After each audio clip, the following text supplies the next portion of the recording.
एका हिरव्यागार डोंगरांच्या कुशीत असलेल्या छोट्याशा गावात सावित्री नावाची एक साधी, गरीब पण अत्यंत श्रद्धाळू स्त्री राहत होती.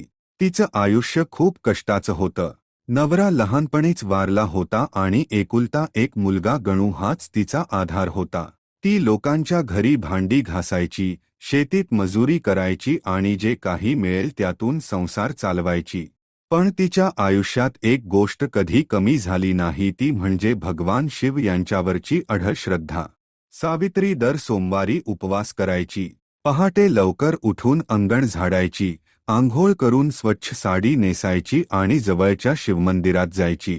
तिच्याकडे सोनचांदी नव्हतं, महागडे नैवेद्य नव्हते, पण ती एक लोटा स्वच्छ पाणी, थोडंसं दूध आणि 3 बिल्वपत्र घेऊन जाई. ती डोळे मिटून म्हणायची, ओम नमः शिवाय, माझ्या घरावर तुझी कृपा ठेव. गावातले काही लोक तिची थट्टा करायचे. अगं सावित्री, एवढ्या साध्या पूजेमुळे काय मिळतं?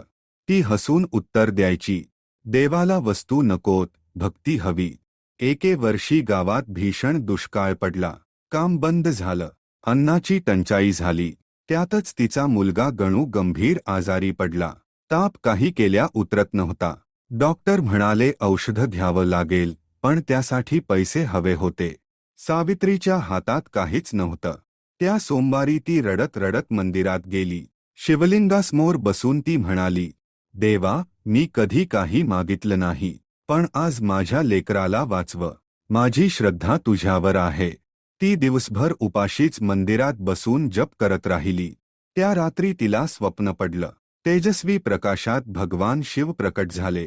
त्यांच्या चेहऱ्यावर शांत स्मित होतं. ते म्हणाले, सावित्री, तुझी भक्ती खरी आहे. उद्या सकाळी तुझ्या घरासमोर तुला मदत मिळेल. सकाळी उठून ती बाहेर आली तर गावातील श्रीमंत शेतकरी तिच्या दारात उभा होता. तो म्हणाला, काल मला स्वप्नात देवाने सांगितलं की तुझी मदत कर. हे काही पैसे घे आणि मुलाचं औषध घे. सावित्रीच्या डोळ्यात आनंदाश्रू आले.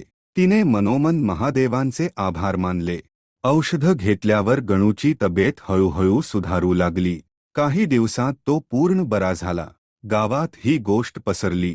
लोकांना समजलं की सावित्रीची भक्ती खऱ्या अर्थाने शक्तिशाली आहे. त्या दिवसापासून अनेक गावकरी सोमवारी उपवास करू लागले आणि मनापासून शिवभक्ती करू लागले.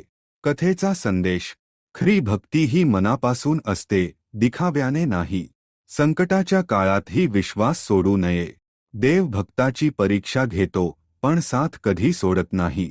नमः शिवाय म्हणत केलेली सोमवारची पूजा जीवनात शांती आणि कृपा आणते.